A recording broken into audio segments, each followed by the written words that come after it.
8월 7일 금요일 정봉주 품격시대 첫 번째 이슈 들어가겠습니다. 이 재판은 역사적 세계 재판이다. 흥미진진한 전개가 될 것이니까 끝까지 지켜봐달라. 박영수 특검은 이재용 삼성전자 부회장 재판에 대해 이렇게 말했습니다.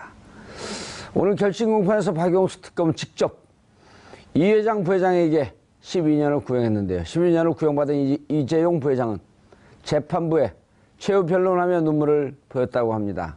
재판부는 과연 어떤 결론을 내놓을까요? 세 분과 함께 이야기 나눠보도록 하겠습니다. 고재열 시사인 기자 자리하셨습니다. 네, 안녕하십니까. 예, 몇 년 구형 예상했어요? 저는 12년이 딱 좋습니다. 12년 정도 생각하고 있었습니다. 생각 말고 밖으로 낸 거예요. 이번에는 이렇게 밖으로 내놓지는 않았지만. 그러셨군요. 저는 12년 구형할 거라고 박영수 특검을 직접 구형할 거다 이렇게 생각했었어요. 네, 저랑 통하셨네요. 자, 손수호 변호사님 자리하셨습니다. 네, 안녕하세요. 예, 몇 년 예상했어요, 구형을? 저 사실 예상을 안 해봤습니다. 왜요? 글쎄요. 먹고 살고 싶지 않아요? 네? 아니, 구형이 그렇게 큰 의미가 있다고는 생각하지 않아서요. 나는 한 방송에서 15년이라 구체적으로 얘기했거든요. 아, 그렇습니까? 예. 뭐, 10년은 넘어갈 것이다. 구형을 12년 했지만, 사실 그 구형에 구속받지는 않거든요. 법원의 선고가. 뭐, 징역 15년형 선고할 수도 있습니다. 그렇죠. 넘어갈 수도 있고. 네네. 자, 허성무 전 청와대 비서관 자리하셨습니다. 몇 년 예상하셨나요?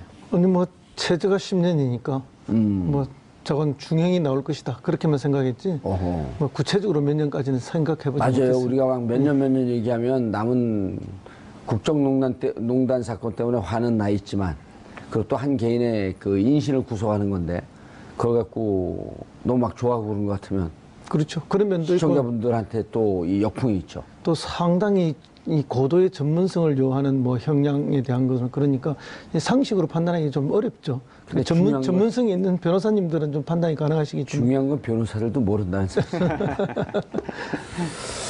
자, 고재열 기자님. 네. 죄목 뭐뭐 했었죠? 네. 이제 웬만한 국민들 다 외우고 계실 것 같은데. 못 외워요. 돌아가면 또 잊어먹어요. 네. 뇌물공여, 그리고 특경법상 횡령, 예. 그리고 또 특경법상 재산국외 도피, 그리고 범죄 수익 은닉 및 처벌법 위반, 그리고 국회에서의 위증죄, 이렇게 5가지가 있고, 앞서 자료화면에서 나왔지만 이 중에 이 위증을 제외하고는 뇌물 공여가 인정된다면 다른 혐의들도 인정을 받을 가능성이 상당히 큽니다. 예. 근데 뇌물 공여는 공여자는 액수가 많더라도 5년 이하의 징역이잖아요. 네. 그리고 그럼 12년을 구형했다라고 하는 것은 뇌물 공여와 덧붙여서 다른 혐의까지. 네. 예, 특경법상의 횡령, 재산국외 도피 이 부분이 크죠. 그런 걸 다 덧붙였다는 건데. 네. 손수호 변호사님. 네. 액수 예를 들어 횡령, 재산국외 도피 이런 게 다 유죄라고 본다면 네. 실제로 액수가 워낙 막대하기 때문에 488억인가요? 네. 그렇죠. 국내에 있었던 건 빼놓고 213억이네, 해외로 간 건. 네, 실제로 지급된 게. 그렇죠. 예, 213억을 지급하기로 하고요. 여기 77억을 지급했으니까요. 네. 자, 그러면 액수가 너무 크잖아요. 네, 그렇죠. 그리고 구형이 너무 작은데 구형을 무기했어야 되는 거 아니에요? 법정형은 네. 사실 지금 이 특검에서 기소한 내용이 다 유죄라고 한다면 예. 특히 이제 특경법상의 재산국외 도피죄가 있거든요. 예. 이거는 액수에 따라서 형량이 좀 법정형이 다른데요. 지금 이 상황이라고 한다면은 최대 무기징역까지도 가능은 합니다. 법정형상. 그렇죠. 그런데 이제 법조문에 있는 그런 법정형과 여러 가지 요소를 고려해서 선고 가능한 그런 범위는 또 다를 수 있습니다. 그래서 특검에서 여러 가지 요소를 잘 고려한 것으로 보이고요. 또 하나, 오늘 이제 검사가 특검이 의견 진술을 합니다. 그런데 그 의견 진술을 나누면은요, 굳이 나눠보자면은 첫 번째가 논고가 있겠고요. 두 번째가 구형이 되겠죠. 그러면서 이야기들을 쭉 밝혔습니다. 왜 이렇게 구형하는지. 그중에서 박영수 특검이 직접 이런 말을 했습니다. 피고인들의 범행 중에서 특히나 재산국외 도피죄의 법정형이 징역 10년 이상이다라는 점. 그리고 또 피고인들이, 이재용 부회장을 포함한 피고인들이 범행을 끝까지 부인하고 있다. 그리고 또 그룹 총수인 이재용 피고인을 위해서 조직적으로 허위 진술을 하고 있다라고 주장하면서 법정형보다 낮은 구형을 할 사정을 찾기 어렵다고 했습니다. 그러면서 징역 12년을 구형했는데요.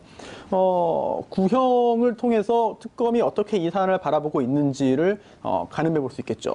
그리고 또 만약에 유죄 판결이 선고된다 하더라도 검사가 특검이 구형한 것보다 현저하게 낮은 형이 선고되면은 특검이 아마 항소를 할 수도 있습니다. 그런데 정작 중요한 것은 사실 구형보다는 앞으로 있을 그 선고 공판에서 선고기일에 과연 유죄 판결이 선고될 것인지부터 굉장히 좀 관심 있게 봐야 되는 상황이기 때문에 뭐 징역 12년 구형했다라고 해서 징역 이제 사는구나, 유죄구나라고 단정해서 하기는 아직은 좀 더 이른 것 같아요. 특검의 논조를 보면 이 특검이 분노하고 있다라고 하는 것을 알 수 있고 국민의 감정 지점과 일정이 좀 연결되어 있음을 볼 수 있는데요. 네, 그렇습니다. 피의자가 범죄 혐의를 다 부인하고 있다. 네, 그렇죠. 피의자들이 조직적으로 거짓말하고 있다. 네, 그렇습니다. 6개 항목에 걸쳐가지고 조목조목 밝히고 있는데요. 그 중에 하나가 이런 것도 있습니다. 객관적인 증거에 반해서 피고인들이 주장을 이어나가고 있다. 그리고 또 여러 차례 피고인들의 주장이 번복되기도 하였다. 아하. 또한 수사와 재판의 진행 단계에 따라서 여러 차례 변경되었다. 예. 이런 걸 볼 때 허위 주장이라고 볼 수밖에 없다라고 하고 있고요. 예. 그리고 또 객관적인 물증에 반하는 진술을 하고 있기 때문에 이런 것들은 믿을 수 없다라고 하면서 굉장히 비난을 하고 있습니다. 예. 그리고 또 하나, 지난번 블랙리스트 사건 때도 판결문에 언급이 되었습니다만 이번에도 역시 특검이 이런 주장을 하고 있습니다.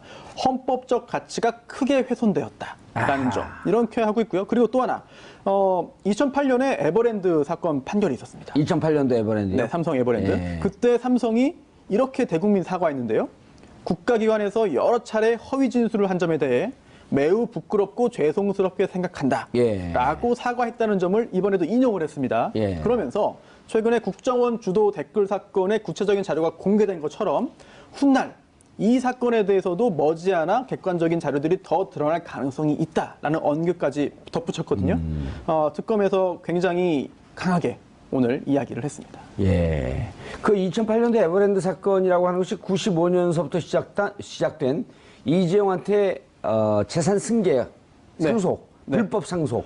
큰 틀에서는 이번 사건과 맥이 다 있는 다 거죠. 있죠. 예, 다 있습니다. 그러면 그 십수년 동안 사실은 종국적으로 한 1조가 넘는 돈이 가면서 세금 낸 건 26억. 26억인가요? 아유 얄미워. 네, 편법으로 경영권을 승계하고 예. 재산을 넘겨받으면서 어떻게 하면 법을 좀 잘 활용해서 예. 이용해서 재산적인 손실을 최소화할 것이냐 이거를 노력해가지고 거기 성공시킨 거죠. 1조 정도, 1조만 봐도 증여나 상속하게 되면 근 4천억? 한 40%쯤 되는 거 아니에요? 증여 상속세는? 네. 야, 그걸 26억으로 입을 막았다는 거 아니에요? 그리고 결국 그게 유죄가 됐고, 그 대국민 사과했고, 이게 다 연결이 된 거거든요? 그렇죠. 그때 완성되지 않은 후계 승계 과정을 이번에 완성하는 과정. 그렇습니다. 결국은 이제 그 승계 과정에 내야 될 뭐 정여세라든지 상속세라든지 이런 것들이 있는데 증여세. 예, 이런 부분들을 정확하게 하지 않고 어떻게 이제 우리 현행법의 그런 부족한 부분들을 잘 피해서 편법으로 이렇게 하려 하는 그런 방법을 찾다 보니까 그 편법을 넘어서 이제 탈법과 불법을 동시에 그렇죠. 진행하게 되는 거죠. 예. 그러다 보니까 이제 이게 엄청난 대가를 지불하게 되는 거죠. 예. 그래서 이번에 뭐 오뚜기 사건도 있었지만은 오뚜기는 사건이 아니죠. 그쪽은 이제 뭐 상속세를 제대로 내서 칭찬을 받는데 이제 삼성이 지금까지 보여줬던 이런 이제 편법을 활용한 어떤 정여나 이런 것들이 결국은 대한민국의 다른 기업들에게도 모델이 돼서 똑같은 어떤 불법 편법들을 동원하게 만드는 사례를 보여주는 게 돼서 우리나라 전체의 기업 문화를 아주 나쁘게 끌고 가는 그런 예들이 되는 게 더 안 좋은 거 아닌가 저는 그렇게 봅니다. 이게 이제 자본주의가 발달된 미국이나 유럽 같은 경우에는 반자본주의적 법률 갖고 이런 경우는 아주 엄청난 중형에 취하고 처하고 실질적으로는 이런 범죄를 저지른 그 자들은 자국에 입국조차 못하게 하거든요. 왜 반자본주의적 법이라고 하는 것은 결국 그 자본주의에 살고 있는 국민들 무차별 다수가 다 피해자가 된다는 거 아니에요? 그렇습니다.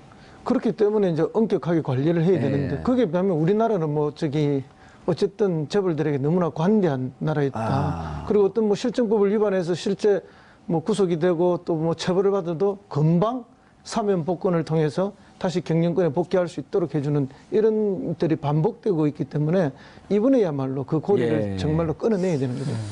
알겠습니다. 고재열 시사인 기자 그리고 네. 손소 변호사님, 허성모 평론가 함께 말씀 나누고 있고요. 네. 고재열 기자님, 일단 집에서 촉소리가 자꾸 나요. 말을 하고 싶어. 이쪽도 좀 봐주세요. 예. 알겠습니다. 예. 여긴 2명, 이쪽은 1명. 공평과세. 네. 일단 이제 청취자분들이 좀 쉬운 언어로 예. 상황을 좀 설명드리면 지금 삼성의 이 변명이 후퇴해서 에버랜드 그 판결대로 후퇴한 것 같습니다. 그러니까 에버랜드 때도 최종 판결은 결국은 그런 이제 그런 실정법 위반이 있었다 하더라도 그 사안에 대해서 당시 뭐 이재용 그 본인 자체는 모르고 이 에버랜드 경영진이 덤터기를 썼거든요. 맞아요. 닭꼬리 자르기. 네. 예, 그러니까 회장님은 모르셨습니다. 예. 회장님 바보입니다. 그런데 이제 그때 이재용 부회장의 나이가 27살이었는데 만 27세였는데 지금 만 49세예요. 지금도 몰라요. 지금도 이제 똑같은 논리로 회장님 아무도 것도 모르시고 예. 귀하게 자라가지고 어디 가서 이렇게 싫은 소리도 한 번 안 들어보셨는데 예. 이렇게 상처만 받으신 분이다. 이제 그런 논리로 가고 있다라는 거다고. 그다음에 또 하나는 이게 박근혜 전 대통령이 탄핵당하고 구속당하는 과정과 비슷하게 이렇게 전개되고 있는데 모든 것을 부정하면서 하나도 부정 못하는 게 됐어요. 그리고 지금 이렇게 보면은 이제 특검도 이렇게 얘기하는 것들이 삼성의 전제가 이 그런 것에 이제 하다 보면 박근혜 전 대통령의 경우도 어떤 벌어진 사실에 대해서는 일정 정도 인정을 하고 그리고 본인이 먼저 이 퇴진을 결정하거나 그랬으면 사태가 여기까지 오지 않았을 텐데 지금 예. 모든 것이 부정됐지 않습니까? 그런데 지금 이재용 부회장 관련 재판도 그렇고 그러니까 기억하시는 게 처음에 이 국정조사 청문회 나와서는 그냥 이 최순실이 누군지도 모르고 국가 민족을 위해서 한 일이라 그런 식으로 얘기를 했어요. 그런데 중간에는 이제 박근혜 전 대통령의 강요했다 그러다가 어느 순간 이제 최순실 씨의 강요라고 그러고 알지도 못했다고 했던 그 사람의 강요라고 그러고 그리고 분명히 박근혜 전 대통령을 만난 사람도 이재용 부회장이고 그리고 그룹과 관련해서 정경련을 탈퇴하겠다느니 뭐 여러 가지 그런 중요한 결정을 내렸던 미전실 해체하겠다는 판단을 한 사람도 이재용 부회장인데 이 사람은 그냥 얼굴마담일 뿐이다 그런 얘기를 하고 이렇게 모든 것이 바뀌고 있기 때문에 재판부로서 어떤 삼성 쪽의 주장에 대해서 신뢰할 그런 근거가 전혀 없는 것 같습니다. 그러니까요. 전체 재판 진행 과정을 보게 되면 물론 복잡 단안한 과정을 거쳐왔지만 논점이 계속 중요한 논점이 바뀌어오지 않았나요? 그렇죠. 지금 예. 기자님 말씀하신 대로 삼성 측의 대응이 약간씩 상황에 따라 변하고 있습니다. 예. 그런 점이 재판부가 심증을 형성하는 데 있어서 일정한 영향을 미칠 것으로 어떻게 보이죠. 변했나요? 삼성. 네, 처음에는 정말 모른다고 했죠. 아무것도 모른다라고 했습니다만 좀 변하서 최종적으로는 미안하다. 하지만 이재용 부회장은 모르는 일이다라고 정리가 됐습니다. 그렇죠. 그리고 또 오늘 피고인이 이재용 부회장만 있는 게 아니었거든요. 기타 다른 그 삼성 전 현직 고위 임원들도 예. 있었는데 그들도 이렇게 말합니다. 최지성 전 실장 같은 경우에도 죄가 있다면 저에게 물어라. 라는 말을 합니다. 결국은 그렇게 정리가 된 거예요. 근데 처음부터 그렇게는 안 했거든요. 물론 피고인들이 재판을 받으면서 처음부터 진실을 다 말해야 되는 의무는 없습니다. 예. 결국 본인에게 가장 유리한 쪽으로 방어 활동을 하다가 결국 점점 물러나는 경우는 있습니다만 예. 이처럼 중요한 사안에서 그리고 또 우리나라 최고 기업에서 거의 그 총수와 근접해 있는 이런 직에 있었던 사람들이 과연 이렇게까지밖에 대응을 못하겠느냐 하는 점에 대해서는 여러 가지 안타까운 점이 들죠. 허성모 비서관님. 네. 결국은 뇌물죄를 적용시키는데 그 특검이 상당한 노력과 시간을 기울였죠. 그렇죠. 예. 그리고 뇌물죄가 성립이 돼야만이 특경법상의 횡령, 특경법상의 재산국회 도피 이런 하나의 퍼즐이 맞춰지는 과정이기 때문에 그다음에 뇌물죄라고 하는 것은 결국은 이 국정농단의 핵심인 네. 박근혜 최순실과 연결된 또 브릿지가 되고 그렇습니다. 뇌물죄가 결국은 핵심이겠죠. 예, 저는 뭐 뇌물죄가 인정될 거라고 봅니다. 물론 이제 그 가장 직접적인 그 시인, 그러니까 이제 박근혜 전 대통령과 이재용 부회장이 줬습니다, 받았습니다는 그런 직접적 진술은 없죠. 그런 거는 뇌물죄에서는 없잖아요. 그리고 뭐 끝까지. 달라줄게 이런 직접적인 뭐 그거는 없지만 지금 중앙 증거는 사실 차고 넘치지 않습니까? 그리고 뭐 삼성에서는 계속 이 이제 뭐 경영권 승계와 관련해서 뇌물을 주고받았다. 이것은 뭐 특검이 만든 허위일 뿐이다. 이렇게 이야기하는데 이 경영권 승계와 관련해서 뭐 이야기 뇌물죄다 하는 이 논리는 특검이 만든 게 아닙니다. 애초에 청와대에서 문건을 만들 때 그 경영권 승계와 관련해서 우리가 이런 역할을 할 수 있다라는 게 청와대 문건에서 그게 나오는 것이고, 그다음에 박근혜 대통령의 이재용을 만났을 때의 말씀 자료에 경영권 승계와 관련해서 이런 이야기를 하십시오 하고 말씀 자료에 들어 있습니다. 그러니까 삼성이 주장하는 이 경영권 승계와 관련된 뇌물이라는 것은 특검이 만든 허구다, 허위다라는 것은 이치에 전혀 맞지 않고요. 그것은 이미 청와대 쪽에서 문건과 말씀 자료로 먼저 만들어냈던 말이죠. 그거는 이미 그런데 지금 이제 다 말씀 밝혀졌죠. 자료대로 다 얘기하진 않는다. 말씀 자료 딱 보고 그게 이제 이야기했을 삼성의 겁니다. 논리였었죠. 지금까지 박근혜 대통령이 회의하거나 대담할 때 그 스타일을 보면은 예. 뭐 수석 보좌관 회의나 뭐나 다 보면 말씀 자료 보고 다 읽지 않습니까? 예. 그러면 밑에서 말씀 자료 준비해 준 걸 보면서 하나하나 체크하면서 이재용 회장 앞에 앉혀놓고 다 이야기했을 거라고 생각합니다. 저는.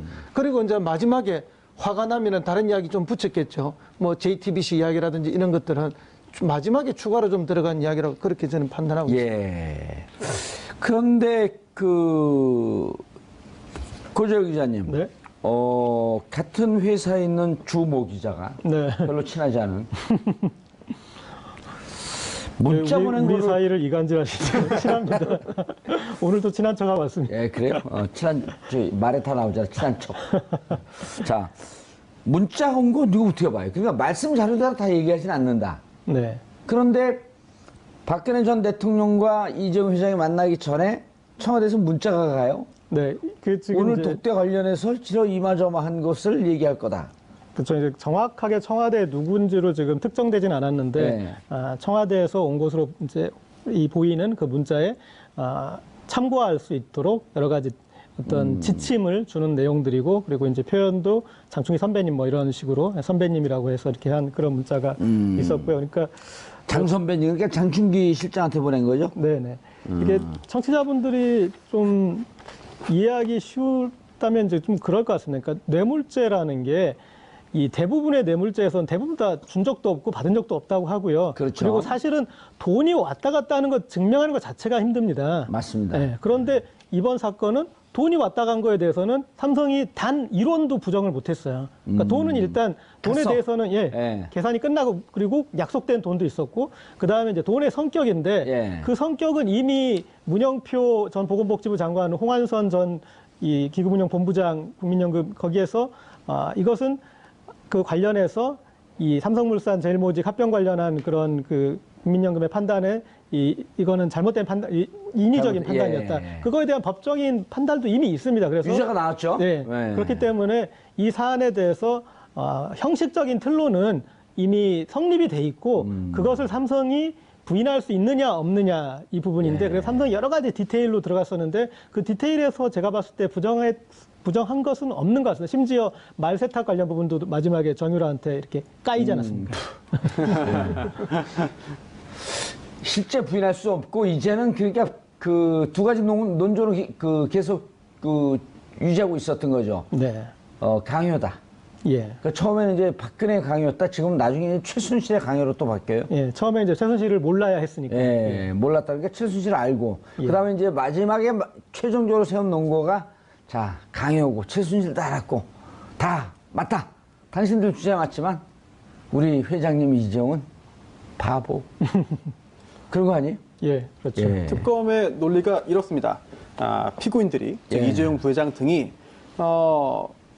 승마 지원을 할 이유가 없다. 예. 이유가 없다는 겁니다.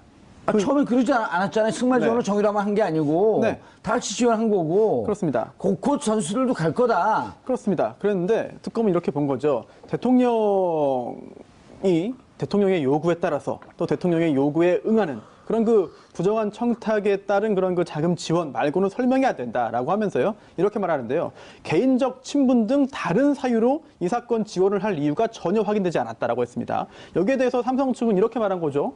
뇌물이 아니라 강압을 당해서 내가 피해자다. 돈을 줄 수밖에 없었던 피해자다라고 하고 있는데 여기에 대해서 박근혜 전 대통령이 검찰에서 이런 말을 합니다. 요 삼성 측의 주장과 정반대인데요. 삼성에서는 박근혜 전 대통령이 돈을 내라고 강압을 했기 때문에 줄 수밖에 없었다라고 했는데 박근혜 전 대통령이 이렇게 말합니다. 어이가 없다. 내가 어떻게 그런 말을 하느냐. 그런 사실이 없다라고 네. 말을 했고요. 그렇다면 둘 중에 한 명은 거짓말을 하는 거거든요. 예, 그렇다면, 그리고 네. 내가 어떻게 이재용을 질책하냐. 그렇습니다. 어이가 없다. 네. 아하. 그렇게 말했기 때문에 결국은 또 양측의 주장이 지금 이 부분에서 굉장히 대립되는 거죠. 둘 중에 하나는 거짓말하고 있다. 둘 중 하나 거짓말이겠죠. 누가 하는 것 같아요? 둘 다 아닐까요? 둘 다 둘 다 거짓말한다. 자신에게 유리한 쪽으로 얘기를 하는 것 같습니다. 아, 질책을 그러면 이걸 뒤집어서 얘기하면 네. 거짓말하고 하면 내가 질책했다. 질책을 했죠. 질책을 예. 하면서 돈 내라라고 한 것이고 또 이재용 부회장 측에서는 그 말도 들었고 질책도 받았고 또 본인의 이익을 위해서 또 자금 지원도 했고 이런 식이 되지 않을까 뭐 예상합니다. 개인적으로. 그렇게 우리가 다 예상하는데 사실은 엄밀한 장소에 두 분밖에 안 계셨잖아요. 예. 그러니까 뭐 흔히 우리가 이야기하는 뭐 그 비밀 장소 그 장소에 두 분만 계시면서 두 분만 나눈 이야기를 녹취나 녹음이 없는 이상 누가 알겠습니까? 아무도 모르죠. 그 두 사람은 각자 부인을 하고 있는데 결국 방금 손 변호사 이야기처럼 일정 쟁점에서는 서로 이제 말이 부딪히는 게 나오기 시작한 거죠. 그런 이제 각자의 입장에서 자기를 방어하다 보니까 서로가 거짓말을 하고 있는 게 드러나는 것이다. 이렇게 봅니다. 예. 근데 이 이재용 부회장이 뭐 박근혜 전 대통령이 얘기한 내용이 이를테면 이제 큰 틀에서 회유와 협박의 부분이 있을 텐데 협박에만 넘어간 것이 아니라 회유 부분에서도 넘어갔기 때문에 그래서 본인들이 이해를 관철했기 때문에 그 앞부분에 그런 그 질책이 있건 없건 그건 제가 봤을 때는 그렇게 중요한 사안은 아닌 것 같습니다. 그게 무슨 얘기죠? 회유나 질책? 그러니까 이 삼성 관련해서 요구 사항만 예. 관련해서 이렇게 언급하고 그 부분만 구현됐다면 삼성과 이재용 부회장은 강요만 당한 피해자가 되는데 이 분명히 말씀 자료에서도 삼성 경영권 승계라는 부분이 있고 그 부분이 이제 회유 부분이잖아요. 그러니까 거래를 한다면은 이 박근혜 전 대통령이 줄 수 있는 부분이고 그 부분에 대해서 이 말이 오갔다라고 추정할 수 있는 말씀 자료 근거들이 있고 예. 그래서 그 부분에 대해서 실제적으로 이재용 부회장이 실의를 받기 때문에 회유와 협박이 동시에 작동한 그런 사건으로 볼 수밖에 없을 것 같습니다. 자, 삼성이 작전과 전략을 쓰면서 그때 이제 결정적으로 벽에 부딪혔던 게 이제 이런 게 있었단 말이에요. 아까도 잠깐 얘기를 했지만 말씀 자료를 증거로 들이대니 대통령의 말씀 자료대로 다 얘기하는 것은 아니다. 왜냐하면 단둘이 있었기 때문에 녹취도 안 돼 있겠죠. 녹취가 있었다고 한다면 훨씬 더 혐의 입증이 수월하죠. 근데 대통령이 박근혜 대통령 들어서서 그때 2013년에 부품 구입비를 받더니 대구에서 생산되는 몰카 안경을 몇 대 구입했단 말이에요.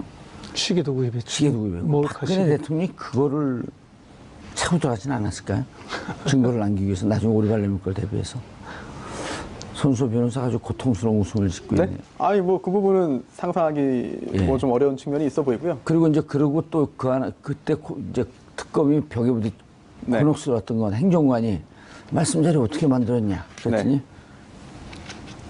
언론을 보고 제 생각을 적은 겁니다. 네. 그 안에서 조직적으로 이것이 이루어졌다라고 하는 것을 부인한 거란 말이에요. 네, 그렇습니다.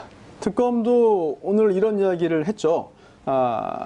그 부분에 있어서의 좀 어려움이 내재되어 있는 것 같습니다. 왜냐하면 독대라는 게 말 그대로 독대거든요. 예. 어떤 일이 있었는지 어떤 말을 했는지 직접적으로 녹음, 녹취 등이 있지 않고서는 예. 알 수가 없습니다. 그래서 특검의 논리가 이런데 경제계의 최고 권력자 이재용 예. 부회장 또 정계의 최고 권력자 대통령이 독재 자리에서 뇌물을 주고받기로는 큰 틀의 합의를 했다.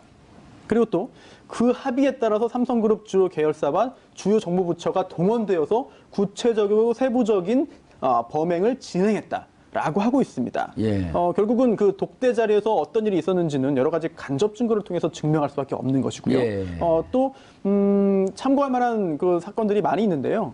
대법원도 간접 증거, 정황 증거만으로 범죄 유죄 판결을 선고한 사례는 굉장히 많이 있고요. 그냥 많이 있잖아요. 네, 그 뇌물죄 자체는 직접 증거라고 하는 것은 아까 송모 네. 비서관이 말씀하셨듯이 내가 줬어, 내가 받았어 이렇게 인정하는 건데. 네.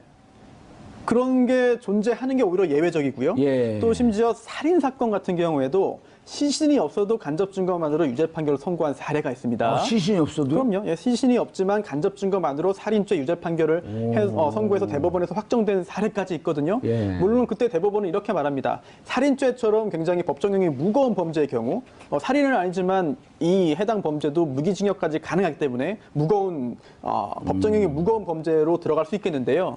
이런 경우에도 직접 증거 없이 간접 증거만으로 유죄를 인정할 수 있다.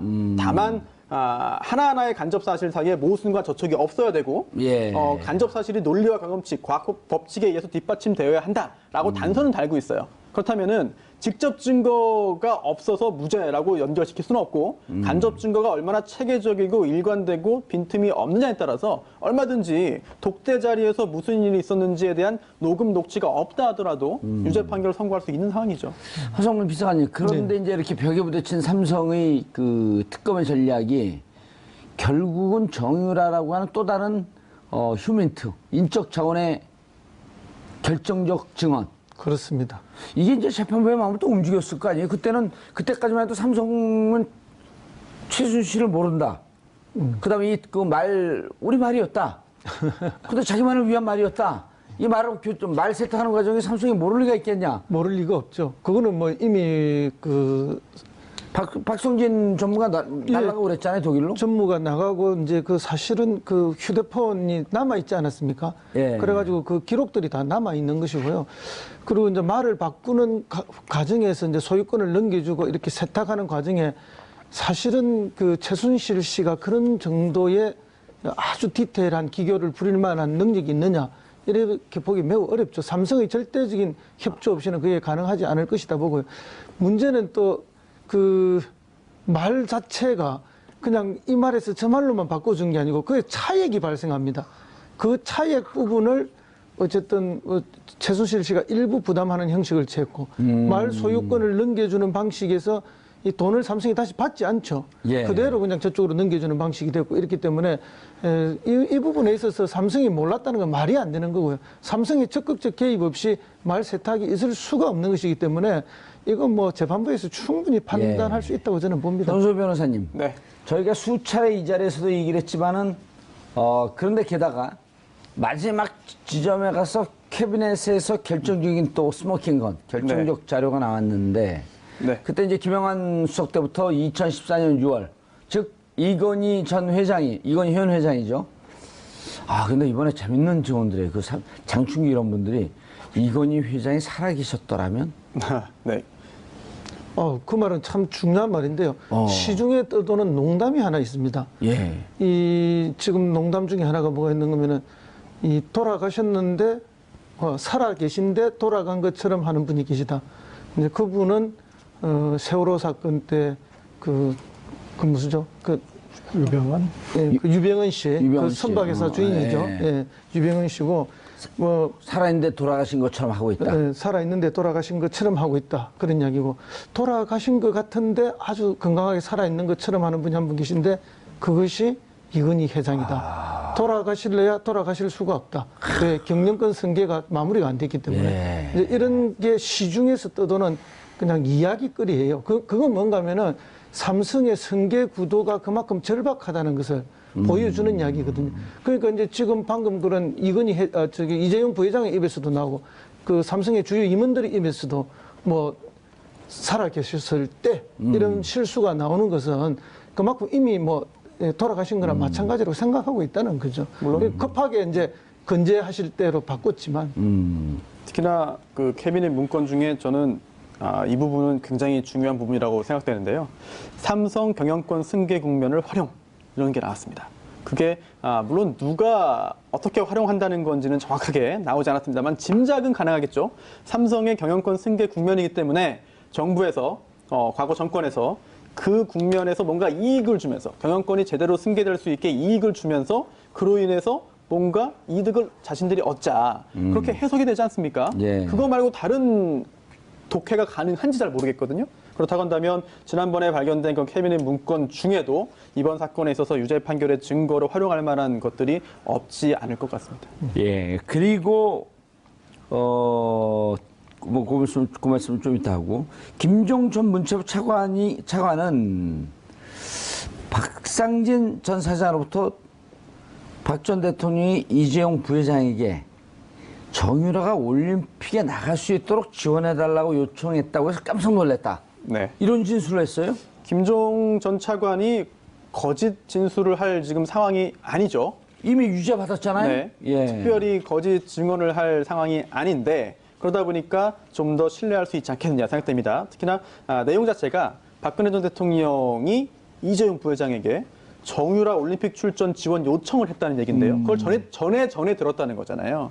물론 전에 들은 것이기 때문에 과연 어디까지 증거 능력이 인정될지는 구체적인 그 재판 진행 사항을 봐야 되겠습니다만 어찌되었든 김종 전 차관이 이런 증언을 했다는 것 자체만 해도 박근혜 전 대통령이 삼성에게 뭔가 정유라 관련된 언급을 했다는 증거로 쓰일 수가 있어요. 반면 삼성 측에서는 정유라 관련된 이야기는 전혀 오간 바가 없다라고 예. 하고 있거든요. 누구 말이 더 맞을지, 누구 말이 더 신빙성이 높은지는 재판부가 판단을 할 일이겠죠. 허정문 비서관님. 네. 그리고 그 캐비넷 문건에서 우병우 비서관이 지시했다라고 하는 이 영상. 당시 파견 행정관이죠. 그렇죠. 선임 행정관 지금 대검 부장검사로 가 현직 있고. 검사고. 지시로 자기가 자료를 모아서 쓴 것입니다. 정책에 반영됐을 것으로 알고 있습니다. 그렇죠. 이렇게 증언했단 말이에요. 그렇습니다. 그 우병우. 지금 이제 특검의 전략은 그러니까 이제 중앙지검의 전략은 삼성 뇌물수수 재판이 끝나고 뇌물죄의 유죄를 끌어내고 난 다음에 그 다음 단계의 전략이 뇌물죄가 나게 되면 이제 박근혜 대통령과 공여자와 수수자가 따로 떨어져서 결정이 나는 경우는 없잖아요. 공여자가 그렇습니다. 유죄인데 예. 그 수수자는 또 더 큰 그렇죠. 제목이죠. 예. 그 이제 또 뭐 10년 이상의 징역 막 이렇게 되니까 빠져나갈 수가 없는데 그러면은 그 다음의 전략은 결국은 우병우에 대한 재수사로 가지 않겠냐 이렇게 이제 시중에서 예측을 하고 있는데 너무나 당연한 수순이라고 저는 봅니다. 왜냐하면 청와대에서 비서관이나 수석이 그 문건을 작성하는 경우가 거의 없습니다. 직접 작성하는 경우가. 수석이나 비서관들의 지시에 의해서 행정관이 다 문건 작성을 합니다. 예. 그러면 이제 비서관이나 수석은 그걸 검토를 하고 또 뭐 거기에 대해서 수정을 하게 지시한다든지 아니면 또 결재를 통해서 종결하도록 한다든지 이렇게 되는 것이거든요. 예. 그렇기 때문에 이 행정관의 진술은 제가 볼 때 완벽하게 맞는 진술이라고 보고요. 그러면 이제 이 지금 국정농단 예. 관련해서 기획자가 우병우 수석일 가능성이 매우 높다는 거죠. 청와대 민정수석실이 기획자일 가능성이 매우 높다는 거죠. 그렇죠. 삼성 승계 과정에 네. 정부가 직접적으로 관여하고 그렇죠. 뭐 이것뿐만 아니라 뭐 어쨌든 그 재단을 만들고 돈을 모으고 모든 걸 하는 이 과정 전체가 예. 막 그러하다고 봅니다. 그러면 그 대단한 일들을 최순실 혼자 했겠느냐? 또는 최순실을 도왔던 고영태 일당 몇 명이 했겠느냐 봤을 때 그 사람들은 뭐 그냥 좀 실무 실행자 수준에 불과하고 전에도 한번 우리 고 기자님 말씀하셨지만 거대한 전문가 기획 집단이 있어야 되는데 그것을 딴 데서 한 것이 아니라 청와대 민정수석실이 했다고 보여지는 증거가 바로 그런 문건에서 나오는 것입니다. 예. 그렇다고 한다면 이제는 그 다음 칼날은 그런데 이제 저는 최근에 가장 이 삼성의 대응 논리 중에 재밌는 부분이 그러니까 최지성 전 부회장이 모든 게 자기가 결정했고 자기가 했고 이재용 부회장은 이제 얼굴마담에 불과하다라는 그런 논리 구조지 않습니까? 그리고 그것을 뒷받침하는 게 그룹 차원의 판단은 미래전략실에서 하는데 예. 이재용 부회장은 미래전략실에서의 직책이 없다. 그래서 본인이 거의 실장이고 이제 최종 결정권자다 이런 논리 구조로 해서 이 지금 관련해서 마지막 기대는 논리가 그거지 않습니까? 그런데 여기에 재밌는 게 그런데 이재용 부회장이 미래전략실 해체를 발표했어요. 그러니까 직제상 이렇게 최지성 전 부회장보다 미쳐야 되는데 미전실 해체를 발표해버리니까 언제 발표했죠, 그게? 이 사안 이제 과정에서 발표하지 않았어요. 그런데 예. 그런 논리구조상 모순이 되니까 그것에 대해서 해체를 발표한 이유가 또 최지성 전 부회장의 이 자문을 받아서 해체를 했다. 그래서 이것도 결정한 사람이 다시 최지성 전 부회장이다. 이제 그런 논리를 만들었거든요. 그러니까 도망치다 보니까 그런 논리까지 만들었고, 그 다음에 여기에 이 범죄, 이 전체적인 뇌물수수 사건의 행위를 보면은 안종범 전 수석이나 김종 전 차관은 행동 과정에서 활동을 하는 사람이에요. 그리고 본인들이 지시를 받아갖고. 누차 지적하지만 본인의 지시권자는 박근혜 전 대통령과 정부였고, 최순실 씨에 대해서는 모른다 이런 일관하고 있고, 그런데 이제 그런 그 과정이 형성되는 구조, 거기에서 그러나 어떤 정교한 기획이 있었는데 돈을 주는 쪽이 기획이 독일로 역외금융을 이용해서 여러 가지, 그리고 최소한 명분을 확보하는 그런 과정을 기획한 게 있다면, 그런 받는 과정에서의 또 기획 과정에 대해서 그것은 이제 궁금했었는데, 우병우 전 수석실에 있는 그런 이제 문건으로 통해서 이 부분이 채워지고 있다, 지금 볼 수 있을 것 같습니다. 손수호 변호사님, 그런데 이제 이게 항상 우리가 이 재판, 그 역사적인 재판, 국정농단, 그 다음에 권력기관과 기득권 주요 이제 권력자들의 재판을 보면 뻔히 국민의 상식으로는 유죄인데, 무죄나 혹은 형량 그 5개 혐의 중에 이제 서너 개는 빠져나가면서 이렇게 재판부가 얘기한단 말이에요. 혐의를 입증하기에 증거가 충분하지 않다. 네. 당신들이 유죄라고 하는 거 알겠어. 근데 내가 봐도 유죄야. 근데 검찰 증거를 조금 더 찾아오지? 왜 증거를 이렇게 조금밖에 못 찾아왔어? 이러면서 자신들이 어쩔 수 없이 빠져나가는 구멍의 논리를 만드는 경우도 있거든요.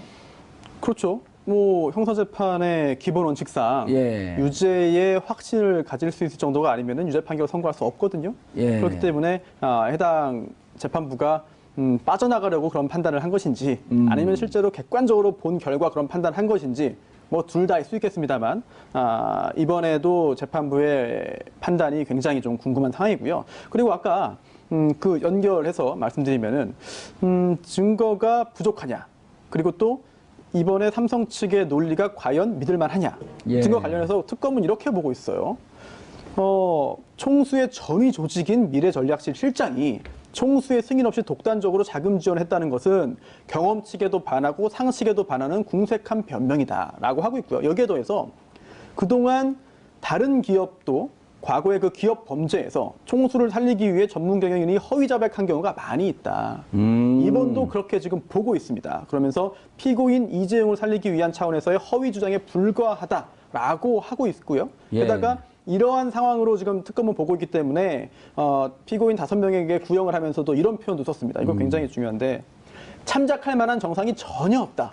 그리고 좀 전에 의원님 지적하신 대로 최근 재벌 총수들에 대한 형사재판에서 법의 원칙과 상식, 또 양형 기준에 따라서 엄정한 처벌이 이루어지고 있다라고 하면서 유죄 판결을 선고될 경우에 중형을 선고하여야 된다고 지금 재판부를 모종의 일종의 그 압박을 하는 게 아닌가, 이런 생각도 듭니다.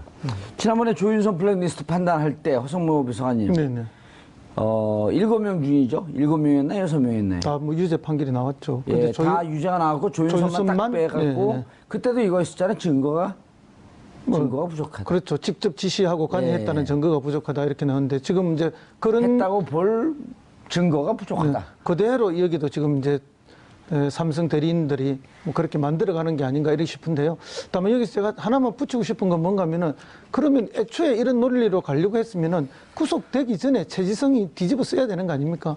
근데 지금 몇 달이 지나서 지금에 와서 뒤집어 쓰겠다고 지금 나선 거거든요. 뒤집었어요. 뭐 그러니까 결국은 이제 국민들은 이 거대한 연극이 진행되고 있고, 뭐 이렇게 대사에 따라서 각자 연기를 잘 하고 있다 이렇게 판단을 하는데, 사실은 이제 시중에 나오는 이야기들은 그때 그런 태도를 취하지 않은 최지성 부회장에 대해서 뭐 삼성 선후배들, 임원 선후배들의 뭐 질타들이 많았다 이런 이야기가 있습니다.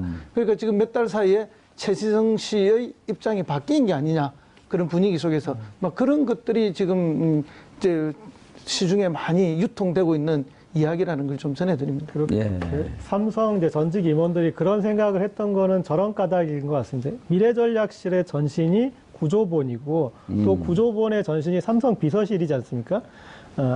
그런데 이 이름을 계속 바꿔왔지만 구조본일 때나 비서실일 때나 지금 또 미래전략실일 때나 똑같은 것은 삼성의 미래전략을 고민하고 그룹에 나아갈 바나 그런 걸 고민하는 역할보다 가장 중요한 것은 총수 일가의 이익을 대변하는 곳이었습니다. 그리고 뭐 경영 승계나 그리고 그런 부분들을 관여했던 것이고 구조본이 언제 깨졌냐? 삼성 비자금 사건 때 깨지지 않았습니까? 그리고 또 비서실이 언제 깨졌냐?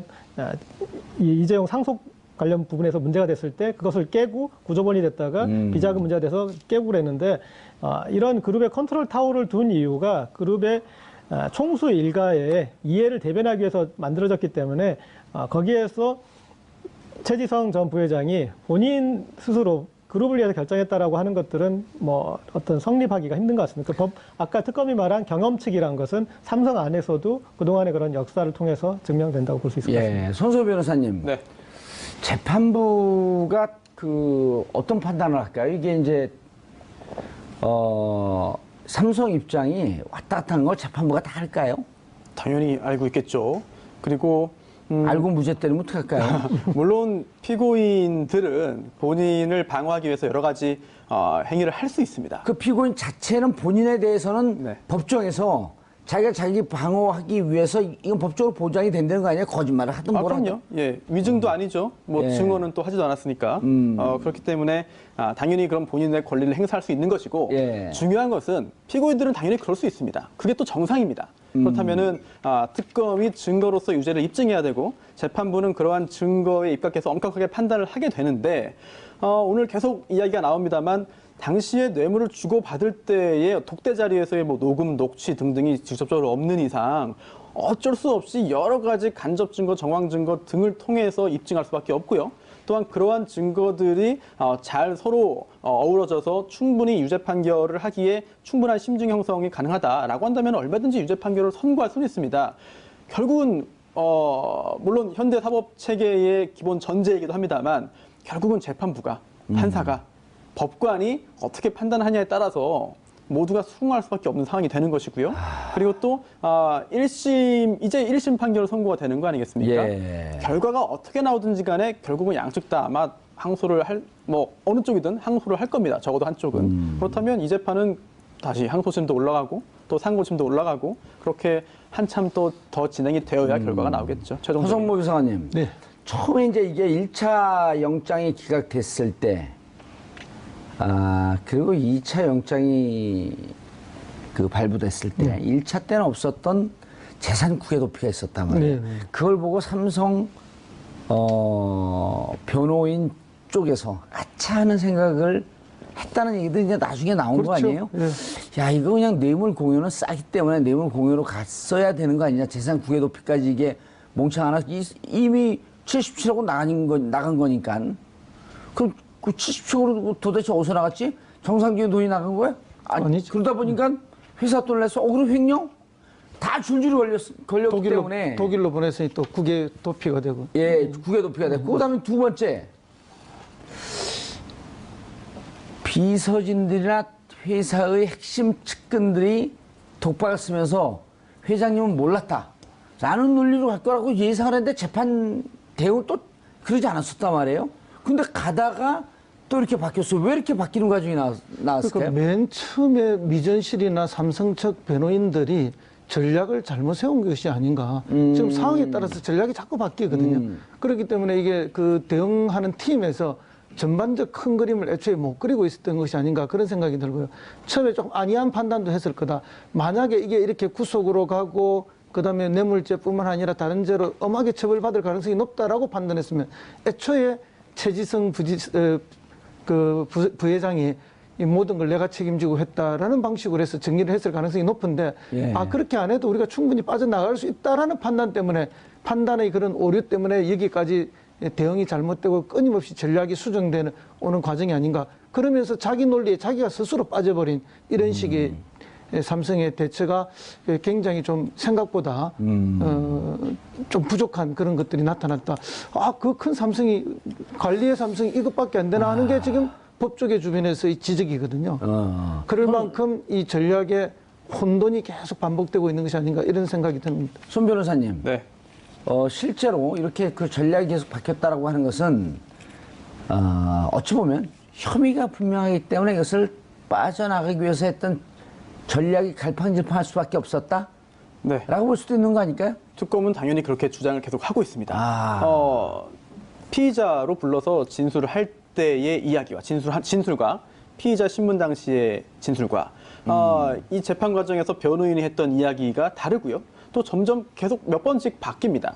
이런 걸 볼 때 믿을 수 없다. 최종적으로 이제 마지막으로 한 이야기가 처음 했던 이야기가 많이 상당히 달라져 있거든요. 그렇다면 이게 본인의 잘못을 인정해서 논리를 이제 실토한 것이 아니라 잘못을 실토한 것이 아니라 무언가를 숨기기 위해서 끝까지 지금 사실이 아닌 허위 진술들을 하고 있다라고 하는 것이 박용수 특검이 오늘 했던 이야기이고요. 예. 결국 최종 판단은 법원이 하겠습니다만. 계속 이야기가 달라진다고 하는 것은 삼성 측에서는 유리하지 않은 것이죠. 예, 며칠쯤으로 지금 그 선고를 예상하나요? 27일이 구속기간 이제 만료인데요. 예. 그렇기 때문에 그 전에 선고기일이 지정될 것으로 보이고 또 뭐 형사소송법에 보면은 2주 내에 예. 2주 내에 선고하도록 되어 있습니다. 그럼 오늘 그 지금 종결을 하면서 네. 선고 기일을 언제로 잡지는 않았나요? 잡았을 건데요. 네, 오늘 재판이 아직 안 지정을 할 끝났네? 수도 있고 예. 아니면은 뭐 그 후에 다시 통지하겠다라고 할 수도 있죠. 둘 다 가능합니다. 근데 아직 오늘 재판은 이미 끝나지 않았나요? 그러니까 그렇죠. 끝났는데 선고가- 선고기일 이야기가 없는 걸 봐가지고는 예. 정하지 않은 것 같은데 추후에 따로 정해서 그 문서로 통보할 수도 있죠. 예. 하지만 구속기간이 27일이기 때문에 그 전에는 선고기일이 지정될 것으로 보입니다. 그러니까 아직까지 또 속보가 안 들어오는 거 보니까 그 지정이 되지 않았는데 알겠습니다. 삼성 이재용 부회장에 대해서 검찰 구형 12년, 뇌물죄, 특경법상 횡령, 특경법상의 재산국외 도피 등등의 5가지 혐의를 보게 되면 구형은 오히려 세지 않은 것 아니냐라고 하는 것이 또 법조계의 일반적인 논리입니다. 8월 27일 구속기한 만료 이전까지 선고는 나올 것으로 보이는데 과연 재판부는 어떤 결정을 할지 지켜보겠습니다. 그걸 다 덧붙였다는 건데 네. 손수 변호사님, 네. 액수 예를 들어 횡령 재산 국외 도피 이런 게 다 유죄라고 본다면 네. 실제로 액수가 워낙 그 막대하기 때문에 488억인가요? 네. 그렇죠. 국내에 있었던 건 그 빼놓고 213억이네, 해외로 간 건. 네, 실제로 지급된 게. 예, 213억을 지급하기로 하고요. 여기 77억을 지급했으니까요. 네. 자, 그러면 액수가 너무 크잖아요. 네, 그렇죠. 그럼 구형이 너무 작은데 구형을 무기했어야 되는 거 아니에요? 법정형은 네. 사실 지금 이 특검에서 기소한 내용이 다 유죄라고 한다면 예. 특히 이제 특경법상의 재산국외 도피죄가 있거든요. 예. 이거는 액수에 따라서 형량이 좀 법정형이 다른데요. 지금 이 상황이라고 한다면은 최대 무기징역까지도 가능은 합니다. 법정형상. 그렇죠. 그런데 이제 법조문에 있는 그런 법정형과 여러 가지 요소를 고려해서 그 선고 가능한 그런 그 범위는 또 다를 수 있습니다. 그래서 특검에서 여러 가지 요소를 잘 고려한 것으로 보이고요. 또 하나 오늘 이제 검사가 특검이 의견 진술을 합니다. 그런데 그 의견 진술을 나누면은요, 굳이 나눠보자면은 첫 번째가 논고가 있겠고요, 두 번째가 구형이 되겠죠. 그러면서 이야기들을 쭉 밝혔습니다. 왜 이렇게 구형하는지. 그중에서 박용수 특검이 직접 이런 말을 했습니다. 피고인들의 범행 중에서 특히나 재산국외 도피죄의 법정형이 징역 10년 이상이다라는 점. 그리고 또 피고인들이, 이재용 부회장을 포함한 피고인들이 범행을 끝까지 부인하고 있다. 그리고 또 그룹 총수인 이재용 피고인을 위해서 조직적으로 허위 진술을 하고 있다라고 주장하면서 법정형보다 낮은 구형을 할 사정을 찾기 어렵다고 했습니다. 그러면서 징역 12년을 구형했는데요. 구형을 통해서 특검이 어떻게 이 사안을 바라보고 있는지를 가늠해 볼 수 있겠죠. 그리고 또 만약에 유죄 판결이 선고된다 하더라도 검사가 특검이 구형한 것보다 현저하게 낮은 형이 선고되면은 특검이 아마 항소를 할 수도 있습니다. 그런데 정작 중요한 것은 사실 구형보다는 앞으로 있을 그 선고 공판에서 선고기일에 과연 유죄 판결이 선고될 것인지부터 굉장히 좀 관심 있게 봐야 되는 상황이기 때문에 뭐 징역 12년 구형했다라고 해서 징역 이제 사는구나, 유죄구나라고 단정해서 하기는 아직은 좀 더 이른 것 같아요. 특검의 논조를 보면 이 특검이 분노하고 있다라고 하는 것을 알 수 있고 국민의 감정 지점과 일정이 좀 연결되어 있음을 볼 수 있는데요. 네, 그렇습니다. 피의자가 범죄 혐의를 다 부인하고 있다. 네, 그렇죠. 피의자들이 조직적으로 거짓말하고 있다. 네, 그렇습니다. 6개 항목에 걸쳐가지고 조목조목 밝히고 있는데요. 그 중에 하나가 이런 것도 있습니다. 객관적인 증거에 반해서 피고인들이 주장을 이어나가고 있다. 그리고 또 여러 차례 피고인들의 주장이 번복되기도 하였다. 아하. 또한 수사와 재판의 진행 단계에 따라서 여러 차례 변경되었다. 이런 걸 볼 때 허위 주장이라고 볼 수밖에 없다라고 하고 있고요. 그리고 또 객관적인 물증에 반하는 진술을 하고 있기 때문에 이런 것들은 믿을 수 없다라고 하면서 굉장히 비난을 하고 있습니다. 그리고 또 하나, 지난번 블랙리스트 사건 때도 판결문에 언급이 되었습니다만 이번에도 역시 특검이 이런 주장을 하고 있습니다. 헌법적 가치가 크게 훼손되었다라는 점, 이렇게 하고 있고요. 그리고 또 하나, 2008년에 에버랜드 사건 판결이 있었습니다. 2008년도 에버랜드요? 네, 삼성 에버랜드. 그때 삼성이 이렇게 대국민 사과했는데요. 국가기관에서 여러 차례 허위 진술을 한 점에 대해 매우 부끄럽고 죄송스럽게 생각한다. 라고 사과했다는 점을 이번에도 인용을 했습니다. 그러면서 최근에 국정원 주도 댓글 사건의 구체적인 자료가 공개된 것처럼 훗날 이 사건에 대해서도 머지않아 객관적인 자료들이 더 드러날 가능성이 있다라는 언급까지 덧붙였거든요. 특검에서 굉장히 강하게 오늘 이야기를 했습니다. 그 2008년도 에버랜드 사건이라고 하는 것이 95년서부터 시작된 이재용한테 재산 승계, 상속, 불법 상속. 큰 틀에서는 이번 사건과 맥이 다 있는 거죠. 있죠. 다 있습니다. 그러면 그 십수년 동안 사실은 종국적으로 한 1조가 넘는 돈이 가면서 세금 낸 건 26억. 26억인가요? 아유 얄미워. 네, 편법으로 경영권을 승계하고 재산을 넘겨받으면서 어떻게 하면 법을 좀 잘 활용해서 이용해서 재산적인 손실을 최소화할 것이냐 이거를 노력해가지고 거기 성공시킨 거죠. 1조 정도, 1조만 봐도 증여나 상속하게 되면 근 4천억? 한 40%쯤 되는 거 아니에요? 증여 상속세는? 네. 야, 그걸 26억으로 입을 막았다는 거 아니에요? 그리고 결국 그게 유죄가 됐고, 그 대국민 사과했고, 이게 다 연결이 된 거거든요? 그렇죠. 그때 완성되지 않은 후계 승계 과정을 이번에 완성하는 과정. 그렇습니다. 결국은 이제 그 승계 과정에 내야 될 뭐 정여세라든지 상속세라든지 이런 것들이 있는데 증여세.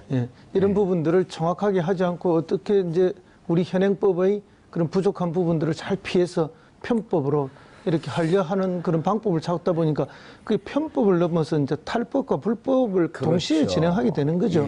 그러다 보니까 이제 이게 엄청난 대가를 치불하게 되는 거죠. 그래서 이번에 뭐 오뚜기 사건도 있었지만은 오뚜기는 사건이 아니죠. 그쪽은 이제 뭐 상속세를 제대로 내서 칭찬을 받는데 이제 삼성이 지금까지 보여줬던 이런 이제 편법을 활용한 어떤 정여나 이런 것들이 결국은 대한민국의 다른 기업들에게도 모델이 돼서 똑같은 어떤 불법 편법들을 동원하게 만드는 사례를 보여주는 게 돼서 우리나라 전체의 기업 문화를 아주 나쁘게 끌고 가는 그런 예들이 되는 게 더 안 좋은 거 아닌가 저는 그렇게 봅니다. 한 사람도 이재용 부회장이고 그리고 그룹과 관련해서 정경련을 탈퇴하겠다느니 뭐 여러 가지 그런 중요한 결정을 내렸던 미전실 해체하겠다는 판단을 한 사람도 이재용 부회장인데 이 사람은 그냥 얼굴 마담일 뿐이다 그런 얘기를 하고 이렇게 모든 것이 바뀌고 있기 때문에 재판부로서 어떤 삼성 쪽의 주장에 대해서 신뢰할 그런 근거가 전혀 없는 것 같습니다. 그러니까요. 전체 재판 진행 과정을 보게 되면 물론 복잡 단안한 과정을 거쳐왔지만 논점이 계속 중요한 논점이 바뀌어오지 않았나요? 그렇죠. 지금 기자님 말씀하신 대로 삼성 측의 대응이 약간씩 상황에 따라 변하고 있습니다. 그런 점이 재판부가 심증을 형성하는 데 있어서 일정한 영향을 미칠 것으로 어떻게 보이죠. 변했나요? 삼성. 네, 처음에는 정말 모른다고 했죠. 아무것도 모른다라고 했습니다만 좀 변하고 변해서 최종적으로는 미안하다. 하지만 이재용 부회장은 모르는 일이다라고 정리가 됐습니다. 그렇죠. 그리고 또 오늘 피고인이 이재용 부회장만 있는 게 아니었거든요. 기타 다른 그 삼성 전 현직 고위 임원들도 예. 있었는데 그들도 이렇게 말합니다. 최재성 전 실장 같은 경우에도 죄가 있다면 저에게 물어라. 라는 말을 합니다. 결국은 그렇게 정리가 된 거예요. 근데 처음부터 그렇게는 안 했거든요. 물론 물론 피고인들이 재판을 받으면서 처음부터 진실을 다 말해야 되는 의무는 없습니다. 예. 결국 본인에게 가장 유리한 쪽으로 방어 활동을 하다가 결국 점점 물러나는 경우는 있습니다만 예. 이처럼 중요한 사안에서 그리고 또 우리나라 최고 기업에서 거의 그 총수와 근접해 있는 이런 직에 있었던 사람들이 과연 이렇게까지밖에 대응을 못 하겠느냐 하는 점에 대해서는 여러 가지 안타까운 점이 들죠. 허성무 비서관님, 네. 결국은 뇌물죄를 적용시키는데 그 특검이 상당한 노력과 시간을 기울였죠. 그렇죠. 예. 그리고 뇌물죄가 성립이 돼야만이 특경법상의 횡령, 특경법상의 재산국회 도피 이런 하나의 퍼즐이 맞춰지는 과정이기 때문에 그다음에 뇌물죄라고 하는 것은 결국은 이 국정농단의 핵심인 네. 박근혜 최순실과 연결된 또 브릿지가 되고 그렇습니다. 뇌물죄가 결국은 핵심이겠죠. 예, 저는 뭐 뇌물죄가 인정될 거라고 봅니다. 물론 이제 그 가장 직접적인 그 시인, 그러니까 이제 박근혜 전 대통령과 이재용 부회장이 줬습니다, 받았습니다는 그런 직접적 진술은 없죠. 그런 거는 뇌물죄에서는 없잖아요. 그리고 뭐 끝까지. 달라줄게 이런 직접적인 뭐 그거는 없지만 지금 중앙 증거는 사실 차고 넘치지 않습니까? 그리고 뭐 삼성에서는 계속 이 이제 뭐 경영권 승계와 관련해서 뇌물을 주고받았다. 이것은 뭐 특검이 만든 허위일 뿐이다. 이렇게 이야기하는데 이 경영권 승계와 관련해서 뭐 이야기 뇌물죄다 하는 이 논리는 특검이 만든 게 아닙니다. 애초에 청와대에서 문건을 만들 때 그 경영권 승계와 관련해서 우리가 이런 역할을 할 수 있다라는 게 청와대 문건에서 그게 나오는 것이고 그다음에 박근혜 대통령의 이재용을 만났을 때의 말씀 자료에 경영권 승계와 관련해서 이런 이야기를 하십시오 하고 8월 7일 금요일 정봉주 북교시대 첫 번째 이슈 들어가겠습니다. 이 재판은 역사적 세계 재판이다. 흥미진진한 전개가 될 것이니까 끝까지 지켜봐 달라. 박영수 특검은 이재용 삼성전자 부회장 재판에 대해 이렇게 말했습니다. 오늘 결심 공판에서 박영수 특검은 직접 이 회장 부회장에게 12년을 구형했는데요. 12년을 구형받은 이재용 부회장은 재판부에 최후 변론하며 눈물을 보였다고 합니다. 재판부는 과연 어떤 결론을 내놓을까요? 세 분과 함께 이야기 나눠보도록 하겠습니다. 고재열 시사인 기자 자리하셨습니다. 네, 안녕하십니까. 예, 몇 년 구형 예상했어요? 그때. 저는 12년이 딱 좋습니다. 12년 정도 생각하고 있었습니다. 생각 말고 밖으로 낸 거예요. 이번에는 이렇게 밖으로 내놓지는 않았지만. 아, 그러셨군요. 저는 12년 구형할 거라고 박영수 특검이 직접 구형할 거다 이렇게 생각했었어요. 네, 저랑 통하셨네요. 자, 손수호 변호사님 자리하셨습니다. 네, 안녕하세요. 예, 몇 년 예상했어요, 구형을? 저 사실 예상을 안 해봤습니다. 왜요? 글쎄요. 먹고 살고 싶지 않아요? 네? 아니, 구형이 그렇게 큰 의미가 있다고는 생각하지 않아서요. 나는 한 방송에서 15년이라 구체적으로 얘기했거든요. 아, 그렇습니까? 예. 뭐, 10년 넘어갈 것이다. 구형을 12년 했지만 사실 그 구형에 구속받지는 않거든요. 법원의 선고가. 뭐 징역 15년형 선고할 수도 있습니다. 그렇죠. 그 이상으로. 넘어갈 수도 있고. 네네. 자, 허성무 전 청와대 비서관 자리하셨습니다. 몇 년 예상하셨나요? 아니 뭐 최저가 10년이니까 뭐 저건 중형이 나올 것이다 그렇게만 생각했지 어허. 뭐 구체적으로 몇 년까지는 생각해보지 맞아요. 못했어요. 우리가 막 몇 년 얘기하면 남은 국정농단 사건 때문에 화는 나 있지만 그리고 또 한 개인의 그 인신을 구속하는 건데 그걸 갖고 너무 막 좋아하고 그런 것 같으면 그렇죠. 그런 면도 있고 시청자분들한테 또 이 역풍이 있죠. 또 상당히 이 고도의 전문성을 요하는 뭐 형량에 대한 것은 그러니까 상식으로 판단하기 좀 어렵죠. 근데 중요한 건- 전문성이 있는 변호사님들은 좀 판단이 가능하시겠지만 중요한 건 변호사들도 모른다는 사실. 자, 고재혁 기자님. 네. 죄목 뭐뭐 했었죠? 네. 이제 웬만한 국민들 다 외우고 계실 것 같은데. 못 외워요. 돌아가면 또 잊어먹어요. 네.